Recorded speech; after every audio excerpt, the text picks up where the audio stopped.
O texto que eu quero ler com a igreja, e nós vamos brevemente caminhar no texto, está na carta de Paulo aos Filipenses. Diz assim: acima de tudo, vivam de modo digno do Evangelho de Cristo, para que, ou indo até aí para vê-los, ou estando ausente, ouça a respeito de vocês, que estão firmes em um só espírito, como uma só alma, lutando juntos pela fé do Evangelho. E que em nada se sentem intimidados pelos adversários, pois o que para eles é prova evidente de perdição, para vocês é sinal de salvação. Isto é, da parte de Deus. Porque vocês receberam a graça de sofrer por Cristo e não somente de crer nele. Pois vocês têm o mesmo combate que viram em mim e que agora estão ouvindo que continuo a ter. Portanto, se existe alguma exortação em Cristo, alguma consolação de amor, alguma comunhão do Espírito, e se há profundo afeto e sentimento de compaixão, então completem a minha alegria tendo o mesmo modo de pensar, tendo o mesmo amor e sendo unidos de alma e mente. Não façam nada por interesse pessoal ou vaidade, mas por humildade, cada um considerando os outros superiores a si mesmo, não tendo em vista somente os seus próprios interesses, mas também os dos outros. Tenham entre vocês o mesmo modo de pensar de Cristo Jesus, que mesmo existindo na forma de Deus, não considerou o ser igual a Deus algo que deveria ser retido a qualquer custo. Pelo contrário, ele se esvaziou, assumindo a forma de servo, tornando-se semelhante aos seres humanos e reconhecido em figura humana, ele se humilhou, tornando-se obediente até a morte, e morte de cruz. Por isso também Deus o exaltou sobremaneira e lhe deu o nome que está acima de todo nome, para que ao nome de Jesus se dobre todo o joelho nos céus, na terra e debaixo da terra, e toda língua confesse que Jesus Cristo é Senhor, para a glória de Deus Pai. Assim, meus amados, como vocês sempre obedeceram, não só na minha presença, porém muito mais agora na minha ausência, desenvolvam a sua salvação com temor e tremor. Porque Deus é quem efetua em vocês tanto o querer como o realizar, segundo a sua boa vontade. Façam tudo sem murmurações, nem discussões, para que sejam irrepreensíveis e puros, filhos de Deus inculpáveis, no meio de uma geração pervertida e corrupta, na qual vocês brilham como luzeiros do mundo, preservando a palavra da vida. Assim, no dia de Cristo, poderei me gloriar de que não corri em vão, nem me esforcei inutilmente. Entretanto, mesmo que eu seja oferecido como libação sobre o sacrifício e serviço da fé que vocês têm, eu fico contente e me alegro com todos vocês. Assim também vocês, pela mesma razão, fiquem contentes e se alegrem comigo. Aleluia. Senhor Deus, fala conosco pela Tua palavra nesses poucos minutos. Queremos nela meditar, mas que seja poderosa a ação do Teu Espírito Santo em nós, no nome de Jesus. Irmãos,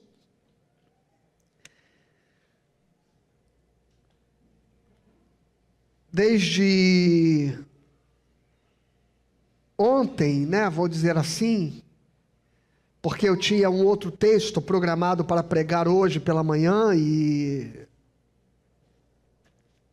não seria Filipenses, mas o Espírito começou a martelar esse texto no meu coração. Aliás, é um dos meus textos prediletos na Sagrada Escritura, ou talvez seja um dos meus livros prediletos na Sagrada Escritura, a carta de Paulo aos Filipenses. e eu tenho muito apreço. Estava até cogitando fazer uma série de sermões pregando Filipenses versículo por versículo. Estou cogitando isso e talvez faça isso em breve, desde o primeiro verso até o último verso, pregar verso por verso. Mas o Espírito Santo tocou profundamente no meu coração e ao ponto de eu mudar a palavra e ser movido por, não só pelo sermão em si que estou pregando, mas por todos os gestos que nós cometemos aqui hoje, nesta manhã. E que eu quero crer, e pelo que eu posso sentir aqui, por toda a emoção que veio no meu coração, eu quero crer que foi obra do Espírito Santo de Deus e desejo de Deus, o que o Senhor nos proporciona hoje aqui nesta manhã. A primeira coisa que esse texto me leva a refletir quando Paulo fala sobre a unidade do corpo e sobre a unidade dos crentes em Filipe, está aqui no primeiro fragmento do texto que diz: acima de tudo, vivam de modo digno do Evangelho de Cristo, para que eu indo até aí para vê-los ou estando ausente, ouça a respeito de vocês, que estão firmes em um só espírito, como uma só alma, lutando juntos pela fé do Evangelho. E que em nada se sentem intimidados pelos adversários, pois o que para eles é prova evidente de perdição, para vocês é sinal de salvação, e isso da parte de Deus. Porque vocês receberam a graça de sofrer por Cristo, e não somente de crer nele. Pois vocês têm o mesmo combate que viram em mim e que agora estão ouvindo que continuo a ter. Bom, a primeira coisa e veja, a partir deste fragmento, capítulo 2, eu acho muito, às vezes eu digo isso aqui, né? Que eu não gosto muito dessas subdivisões que colocaram na Bíblia, né? Esses subtítulos que separam os fragmentos de textos, porque eles nos induzem a gente ler um fragmento e não ler o outro, ou não compreender que um fragmento está diretamente relacionado ao outro. Veja, o capítulo 2 começa com a expressão portanto. Portanto, significa que ele está se referindo ao fragmento imediatamente anterior. Ele está se referindo ao contexto anterior e dizendo: por causa disso que eu acabei de dizer, por causa disso que eu acabei de falar, então vocês deveriam agir assim. Ou seja, quando Paulo fala, portanto, ele está naturalmente inserindo o capítulo 2 no capítulo 1 e ligando os dois capítulos. Por isso que eu li direto e não sem fazer fragmentações. Porque nós estamos diante de um único contexto, onde Paulo, no primeiro e no segundo capítulo de Filipenses, ele fala a respeito da vocação cristã. E ele começa dizendo: acima de tudo, vivam de modo digno do Evangelho de Cristo. Há uma dignidade de se viverem sendo cristão. Há uma dignidade na nossa vocação cristã. E Paulo está nos convidando a vivermos de modo digno do Evangelho. Que dignidade é esta que Paulo se refere? E ele vai desdobrar a respeito de que dignidade ele está dizendo. Porque ele diz assim: para que ao ir até aí vê-los, ou estando ausente, ouça a respeito de vocês. Então veja, o primeiro traço da dignidade do Evangelho está aqui. Eu ouço a respeito de vocês, de que vocês estão firmes em um só espírito, como uma só alma, lutando juntos pela fé do Evangelho. Paulo está dizendo o seguinte, irmãos, que o primeiro traço da dignidade cristã é que a igreja, é que o corpo de Cristo esteja unido e juntos, lutando contra o inimigo que nos é comum, contra o mundo, contra as trevas, contra o mal. Ele diz: e que nada vocês sejam intimidados pelos adversários. É preciso lembrar que a igreja está vivendo um tempo de perseguição. Paulo mesmo está vivendo prisões, privações. E ao escrever aos Filipenses, ele retrata isso, e ele diz isso no versículo 29, versículo 30, quando ele diz: porque vocês têm o mesmo combate que viram em mim, e que agora estão ouvindo que eu continuo a ter. Paulo está dizendo que ele está vivendo uma luta para viver o Evangelho. Uma luta para viver o Evangelho. Nós estamos vivendo uma luta no Evangelho. Uma peleja no Evangelho. Nós temos desafios enormes no Evangelho. Pregar Jesus nos dias atuais tem sido um grande desafio para nós. Um desafio onde nós encontramos um descrédito em relação à igreja. Uma desconfiança em relação à igreja. Um nítido desinteresse das pessoas pelas coisas concernentes ao Evangelho. Num tempo onde, se nós não vivemos o tempo de perseguição, como o apóstolo Paulo estava vivendo, e eu disse semana passada e repito hoje, não caiam nessa história de que está havendo uma perseguição aos evangélicos no Brasil, porque isso não está acontecendo.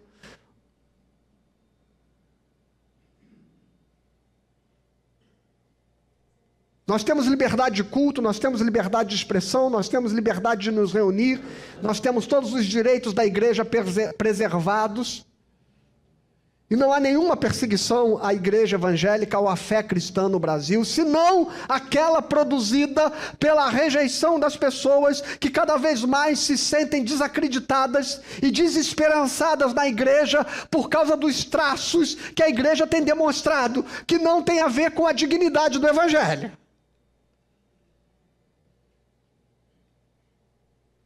Então nós estamos vivendo um novo desafio.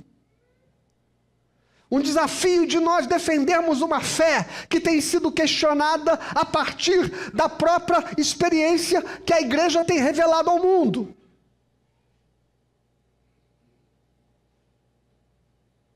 E às vezes você fica até meio que constrangido. Porque as pessoas estão tão desacreditadas na expressão pastor. Né? É muito curioso. Eu tive recentemente num encontro de motociclistas em Penedo, fui com a Elissa, né? E a gente viajou juntos e ficamos lá em Penedo no final de semana. E eu tinha um amigo meu de trabalho, que trabalha comigo, que estava lá no encontro também, ele também é motociclista, e ele estava lá com a família, com amigos, e em um determinado momento eu falei: onde é que você está? Ele me disse onde estava, eu falei: estou indo aí. Aí fui lá encontrar com ele na mesa, e era uma mesa grande, cheia de gente, e eu esperava que ele naturalmente me apresentasse como se apresenta qualquer pessoa normal, né? Esse aqui é Fábio, meu amigo do trabalho. E aí, quando eu cheguei à mesa, ele se levantou e falou assim: eu queria apresentar a vocês o pastor Fábio. Eu queria apresentar a vocês o pastor Fábio, que trabalha comigo. E eu achei isso muito interessante, irmãos, porque ele não apresentou o Fábio que trabalha com ele apresentou o pastor que trabalha com ele. Mas o mais curioso é o modo como as pessoas olham para você. Aquele olhar é o que é o mais curioso. Porque as pessoas estão muito desconfiadas das figuras de autoridade no segmento religioso. As pessoas estão muito desconfiadas da igreja. O jovem cristão tem vivido desafios enormes na universidade, na escola, onde quer que ele esteja, porque um sentimento anticristão está muito forte no coração das pessoas. Nós não estamos sofrendo perseguição, mas um sentimento anticristianismo está muito forte no coração das pessoas. Um sentimento de que a igreja parece que nunca deixou de ser aquilo que ela foi ao longo da Idade Média. Uma igreja sedenta por poder e voltada para interesses políticos e interesses econômicos. E isso tem levado a uma certa aversão das pessoas ao Evangelho. E é isso que torna cada vez mais necessário, irmãos, o que Paulo está dizendo aos Filipenses. O que eu espero encontrar em vocês é que, diante dos desafios que nós temos no mundo, que vocês estejam unidos na mesma mente, no mesmo espírito, num só coração.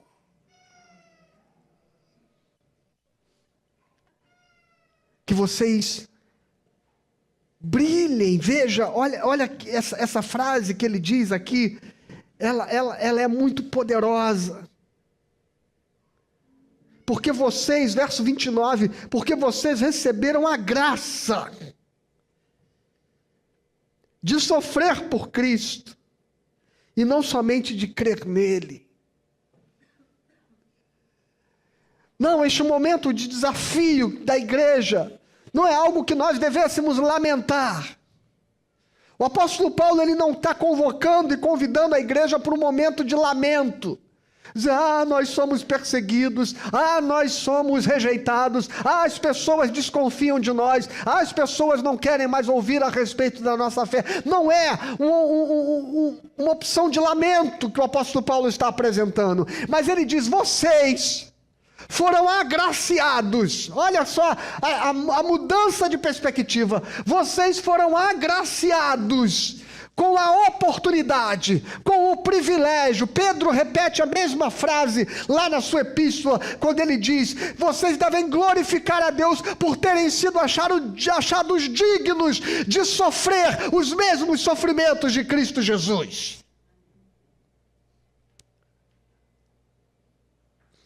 Mas é fundamental e é primordial que, para enfrentarmos esse desafio no mundo, a igreja esteja unida.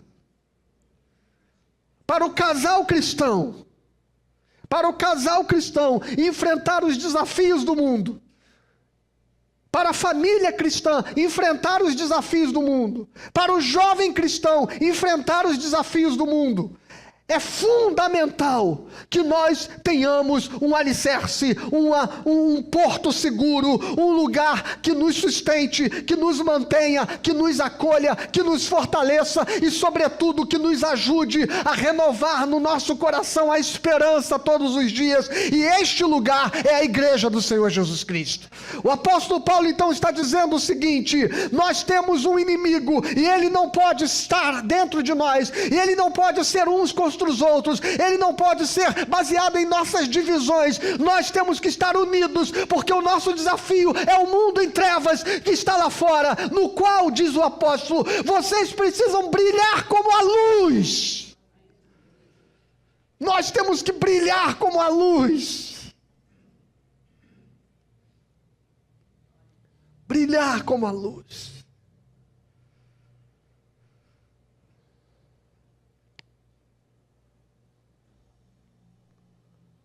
É muito triste, irmão. Recentemente eu conversava com uma pessoa e ela me falava, e eu sempre penso nisso, né?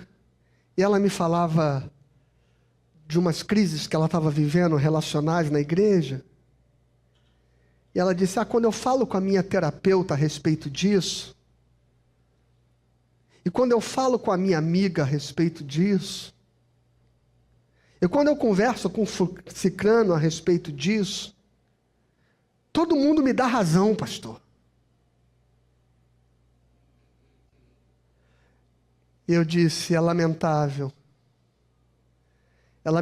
que as pessoas lá de fora tenham que ouvir um crente falar que ele está sofrendo por causa dos seus relacionamentos na igreja. É lamentável. Porque a igreja deveria ser o lugar onde nós disséssemos ao mundo, você precisa de amigos? Venha para a igreja. Você precisa de irmãos verdadeiros? Venha para a igreja. Você precisa de apoio, de amparo, de ajuda, de abraços, venha para a igreja.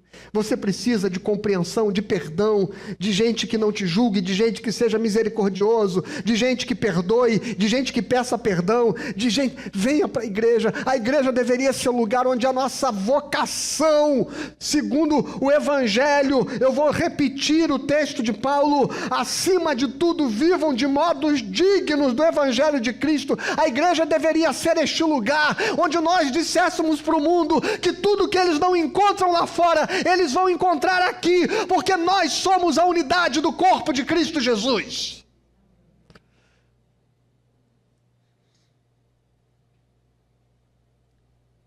E é por isso, irmãos, que a principal obra de Satanás, já dizia C.S. Lewis na sua obra Carta de um Diabo ao Seu Aprendiz,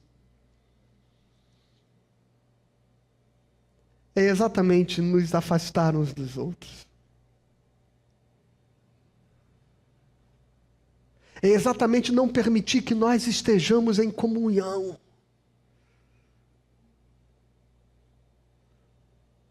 Que nós não sejamos amigos, que nós não sejamos irmãos.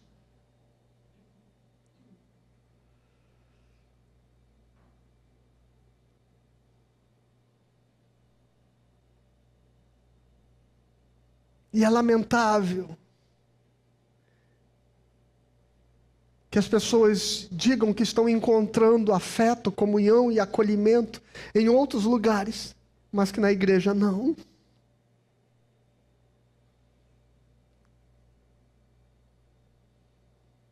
Aqui deve estar o nosso círculo de relacionamentos principal. Aqui deve estar o nosso círculo de amizades, que sejam verdadeiras. Aqui nós devíamos criar vínculos. Aqui nossos jovens deveriam e devem ter o seu verdadeiro sentido de pertencimento. E no capítulo 2 o apóstolo Paulo prossegue.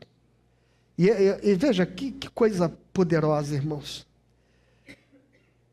Que verso lindo, lindo, lindo este verso 1 do capítulo 2.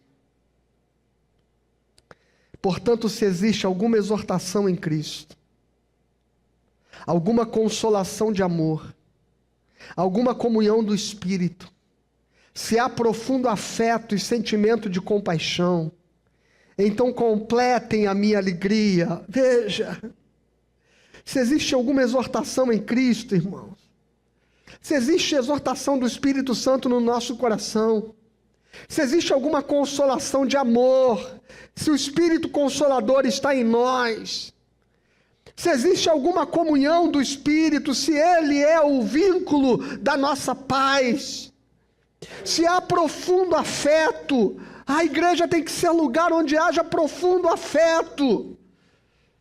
E se há sentimento de compaixão, a igreja tem que ser lugar onde haja sentimento de compaixão. A compaixão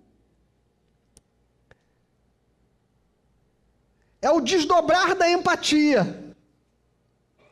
Sabe, a compaixão é o desdobramento prático, efetivo, gestual da empatia. Porque a empatia é um sentimento. A empatia, ela é a capacidade de se colocar no lugar do outro e de sentir o que o outro sente, de tentar perceber como o outro percebe. E a partir da empatia se desenvolve a compaixão. Porque veja, compaixão e empatia vêm das mesmas radicais de palavras. Vem do pathos, do grego, que significa aquilo que toca, aquilo que afeta. Se há profundos afetos. Afeto é tudo aquilo que afeta. Afeto é tudo aquilo que toca profundamente as nossas emoções. E empatia e compaixão vêm do mesmo radical do pathos. O pathos é o sofrer, é o sentir, é o ser tocado por algo. É o pathos. Compaixão significa sofrer com. Empatia é sentir com. Sentir o que o outro sente. Olhar na perspectiva do outro, mas compaixão é assumir o lugar do outro, ao lado dele, no sofrimento dele, para tentar mudar a história. Jesus, quando curava, Jesus, quando olhava os sofredores e se direcionava a eles para mudar a história deles, normalmente o texto do Evangelho diz porque Jesus fazia isso, porque ele se compadecia deles. Então a compaixão nos tira no lugar do sentimento e nos leva para o lugar da ação. E o apóstolo Paulo está dizendo: se há alguma exortação em Cristo, alguma consolação de amor, alguma comunhão do Espírito, se há profundo afeto e sentimento de compaixão, então completem a minha alegria, tendo o quê? O mesmo modo de pensar, tendo empatia. Tendo empatia, tendo um modo comum de pensar, tendo o mesmo amor e sendo unidos de alma e de mente. Não façam nada por interesse pessoal ou vaidade, mas por humildade. E este verso aqui é muito legal. Cada um considerando os outros superiores a si mesmo, não tendo em vista somente os seus próprios interesses, mas também o dos outros. O dos outros.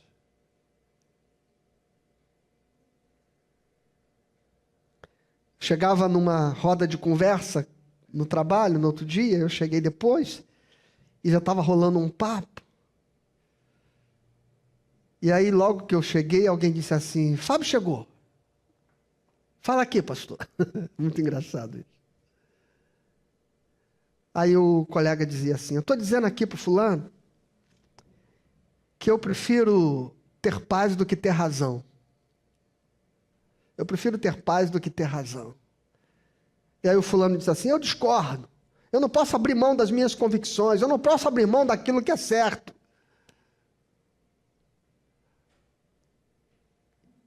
E eu tinha que ser juiz das duas posições ali.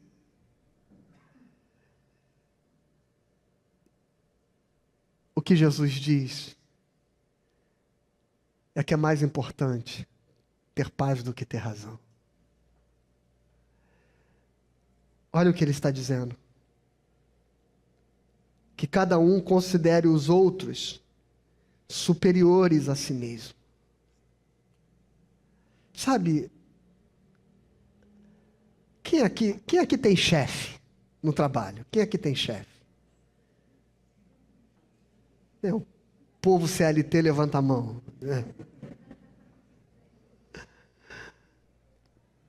Eu tenho chefe. A gente concorda com tudo que o chefe fala? Hã? Não. A gente concorda com todas as ordens que a gente recebe? Mas o que a gente faz?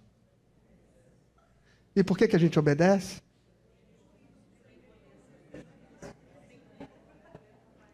Porque o chefe é superior. Porque o chefe é superior. O chefe é superior. Na Petrobras, onde eu trabalho, nós temos uma regra. que diz que nós temos o direito de recusa. O direito de recusa. Toda vez que uma ordem nos colocar em risco, nós temos o direito de nos recusar a fazer. Toda vez que nós não nos sentirmos com as competências necessárias para executar alguma coisa, nós temos o direito de nos recusar a fazer. Existem coisas que são essenciais, sabe, irmãos?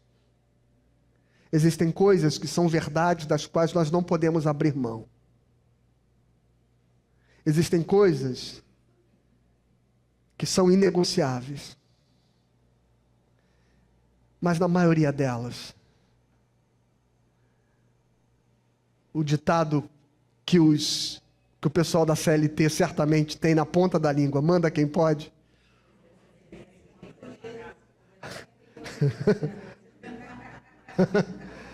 Obedece quem tem juízo. Obedece, como na versão da Margarete aqui, obedece quem tem os boletos, né, Margarete? Quem tem o boleto obedece. Manda quem pode, obedece quem tem juízo. E veja o que Paulo está dizendo para a gente, que cada um tenha o outro como superior a você. Imagine, irmão, se os nossos relacionamentos fossem pautados por este princípio. A fulano falou comigo alguma coisa que eu não gostei. Não. Mas eu vou calar o meu coração. Porque Paulo disse que eu devo tratar o outro como se fosse superior a mim. Fulano tem uma ideia diferente da minha. Eu vou debater com ele aqui, nós vamos trocar ideia. Mas se eu perceber que isso está descambando para um desenlace, para um desencontro, para uma ruptura entre nós, eu deixo a ideia dele. Não vou brigar pela minha.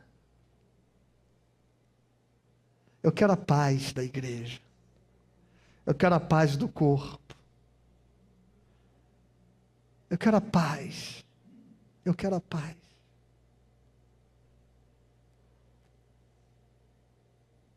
Cada um tem o outro como superior a si mesmo.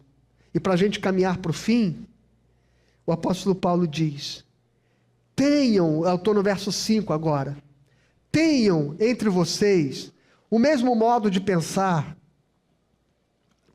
de Cristo Jesus, que mesmo existindo na forma de Deus,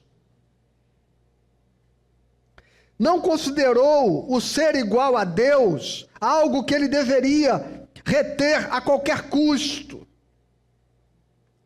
Pelo contrário, ele se esvaziou, assumindo a forma de servo, tornando-se semelhante aos seres humanos e reconhecido em figura humana, ele se humilhou, tornando-se obediente até a morte e morte de cruz. Por isso também Deus o exaltou sobremaneira, ele deu um nome que está sobre todo nome, para que ao nome de Jesus se dobre todo o joelho nos céus, na terra e debaixo da terra, e toda língua confesse que Jesus Cristo é o Senhor, para a glória de Deus Pai. Sabe qual é o princípio de Jesus? O princípio de Jesus é o que ele diz aos discípulos, quando eles querem sentar um à sua direita, um à sua esquerda, quando eles querem lugares de privilégio e lugares de destaque no reino de Deus, Jesus diz: todos dentre vós que quiserem ser maiores, que sejam os menores.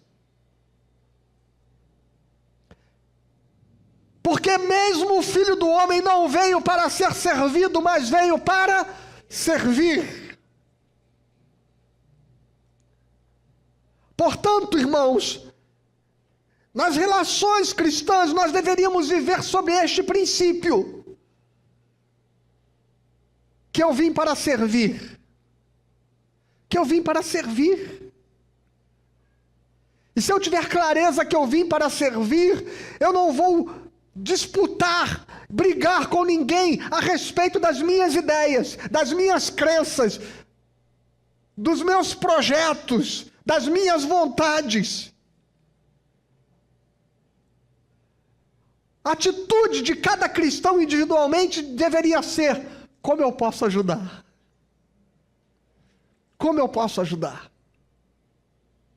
Como eu posso colaborar?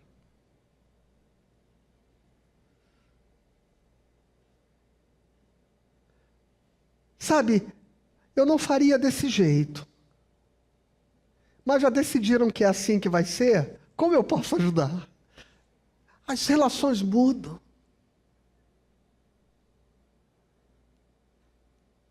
Em vez da gente dizer assim, não vou mais participar disso não. Muito enrolado esse negócio aí. Muito desorganizado. Tem gente querendo mandar. O apóstolo Paulo diz assim, deixa mandar. Viva você o seu cristianismo, viva você a dignidade do evangelho, seja você servo de todos, seja você aquele que diz assim, não é do meu jeito, mas é para o bem do reino de Deus, estou dentro. Estou dentro. Que haja em vós o mesmo sentimento que houve em Cristo Jesus, que sendo em forma de Deus, não usou por usurpação o ser igual a Deus, mas esvaziou-se, assumindo forma de servo e fazendo-se semelhante aos homens, foi reconhecido como figura humana, e foi obediente, e se humilhou, tornando-se obediente até a morte, morte de cruz, e Deus o exaltou sobremaneira, que lhe deu um nome que está sobre todo o nome, para que diante do nome de Jesus se dobre todos os joelhos, nos céus, na terra, debaixo da terra, e toda língua confesse que Jesus Cristo é o Senhor, para a glória de Deus Pai. Sabe o que acontece, irmãos, quando você assume a posição de servo? Sabe o que acontece quando você se faz menor? Deus é que te honra. É Deus que te honra. Este é o princípio.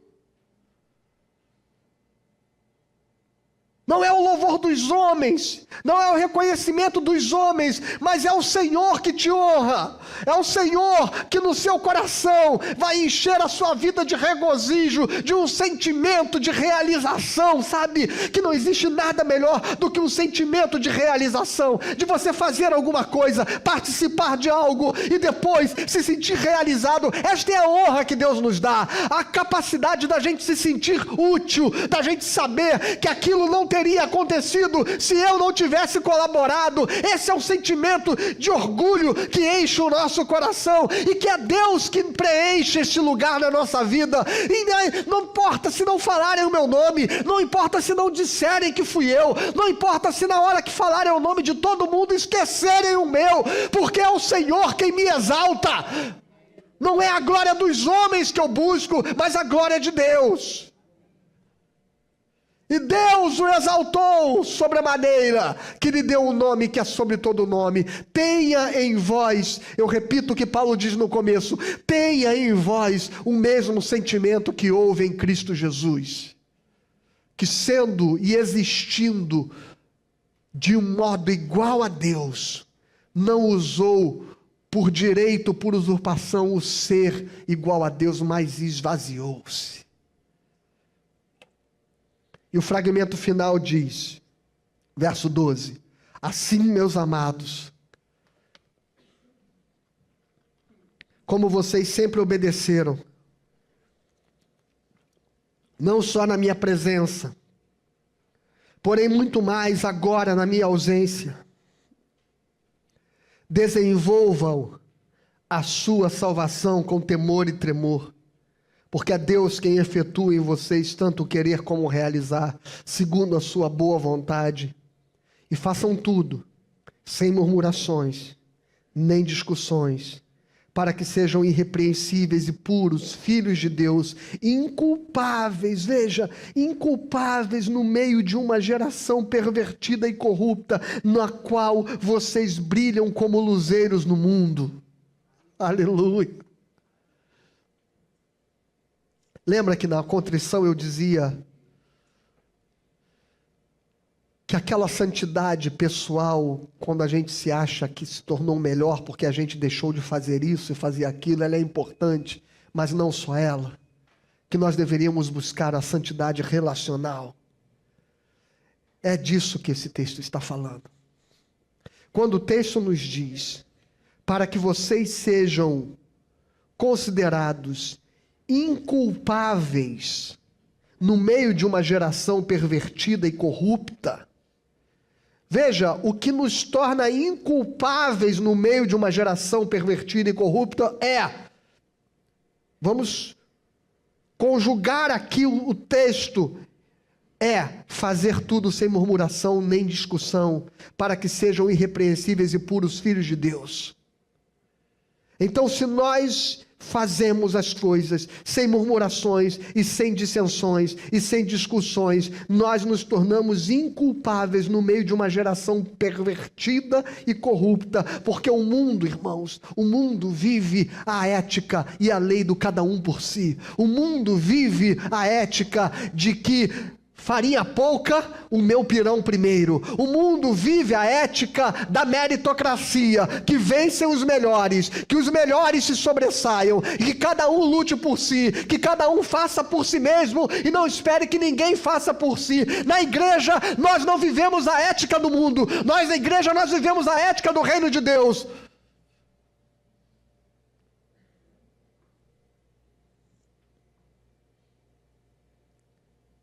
Já dizia a canção do nosso inário, texto bíblico: não é dos fortes a vitória, e nem dos que correm melhor. Não é dos fortes a vitória, e nem dos que correm melhor, irmãos. No reino de Deus, nós caminhamos juntos, nós chegamos juntos. Nós choramos com os que choram, nós nos alegramos com os que se alegram. No reino de Deus, nós abrimos mão de nós mesmos, para que a gente brilhe como luzeiros no mundo, no meio de uma geração pervertida e corrupta. Mas veja que tem uma frase aqui, que esse é o último ponto sobre o qual eu queria falar. E não vou me demorar nele. Termino agora. Desenvolvam, eu estou no verso 12. Desenvolvam a sua salvação com temor e tremor, porque Deus é quem efetua em vocês tanto o querer como o realizar, segundo a sua boa vontade. Então veja, irmãos, a santidade, Paulo está dizendo aqui duas coisas. Primeiro, que a santidade é a obra de Deus. É Ele quem efetua em nós o querer e o realizar. Ou seja, o desejar uma vida santa é a obra do Espírito Santo em nós. O ser capaz de viver numa vida santa é a obra do Espírito Santo de nós. No final das contas, a potência de fazer e a potência de querer é a ação do Espírito Santo em nós. Entretanto,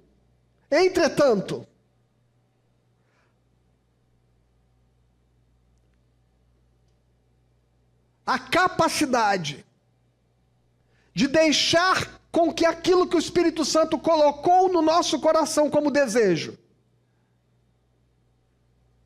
e que nos deu a capacidade de realizar, se realize, isso tem a ver conosco. Por isso que o apóstolo Paulo ele diz: desenvolva a sua salvação. É como se ele estivesse dizendo o seguinte: o Espírito Santo está colocando em você o desejo por você viver como um autêntico cristão. E o Espírito Santo está colocando em você a capacidade de você realizar isso. Então desenvolva a sua salvação. Como é que se desenvolve a salvação, pastor? Eu já não fui salvo por Jesus quando eu fui? Sim, você foi salvo quando você foi regenerado e justificado pelo sangue da cruz. A partir daquele dia, já não há nenhuma condenação para aqueles que estão em Cristo Jesus. Amém? Entretanto, existe um desdobramento visível, existe um desdobramento relacional e existe um desdobramento prático da salvação. O desenvolver a salvação aqui não é que você vai trabalhar para ser salvo, mas você vai trabalhar para que, em sendo salvo, aquilo do que Jesus te salvou se reflita na sua vida, na sua conduta, no seu comportamento e nos seus relacionamentos. Você vai desenvolver aquilo que o Espírito Santo colocou no seu coração como desejo e como capacidade. E você vai entender que você tem condições de viver assim, ainda que isso seja uma escolha muito radical. Irmãos, eu vou dizer uma coisa para você: a gente pedir perdão, a gente perdoar, às vezes quando a gente está errado já é difícil, e quando a gente acha que está certo é mais difícil ainda. Quando você diz assim: eu estou certo, foi o irmão que não falou comigo, eu estou certo, foi ele que pisou no meu pé, eu estou certo, foi ele que... E ainda assim, a gente se mover para ir pedir perdão e para a gente buscar o conserto é mais difícil ainda. Mas o Espírito Santo colocou em você tanto a capacidade de querer como a capacidade de realizar. É obra de Deus. A unidade é obra do Espírito Santo. Paulo está dizendo isso a todo tempo. A unidade é obra do Espírito Santo. Se há alguma comunhão do Espírito, então vocês vão viver assim, porque o Espírito Santo, Deus é quem colocou em você tanto querer como realizar. Desenvolva então a salvação que Deus colocou no seu coração. Coloque ela em prática. É isso que Paulo está dizendo. Coloque em prática a salvação todos os dias. Coloque em prática a ética de você ser filho de Deus, de você viver segundo a dignidade do Evangelho de Cristo Jesus. Coloque em prática, desenvolva a sua salvação. Porque um dia, Mahatma Gandhi, ao ser perguntado a respeito de Cristo e do Evangelho, e dos missionários que tentavam de toda forma convencê-lo a se tornar cristão, ele disse: eu acreditaria mais na salvação que os cristãos pregam se eles se parecessem um pouco mais com pessoas que efetivamente foram salvas. Entenderam? Eu acreditaria na salvação que eles pregam se eles se parecessem com pessoas que foram salvas. Nós temos que não apenas ser salvos, irmãos, mas a gente tem que parecer gente que foi salva. A gente tem que parecer gente que foi salva. Desenvolvei a vossa salvação, porque Deus, Ele coloca em você a capacidade. É difícil? É. Se humilhar é difícil. Abrir mão das suas convicções é difícil. É difícil. Eu estou falando apenas da igreja? Não. Estou falando do seu casamento. Estou falando das suas discussões no trabalho. Estou falando em todos os lugares onde você, pelo seu ego, é convidado, ou quando você, pelo seu ego, é insuflado a marcar posição, o Evangelho está convidando você a dar um passo atrás. Se a gente aplicar isso na igreja, se a gente aplicar isso em casa, se a gente aplicar isso nos nossos relacionamentos, nós vamos brilhar como luzeiros no meio de uma geração pervertida e corrupta. Deus abençoe você. Deus abençoe seu coração em nome de Jesus. E que Ele nos ajude a desenvolvermos a nossa salvação. Amém?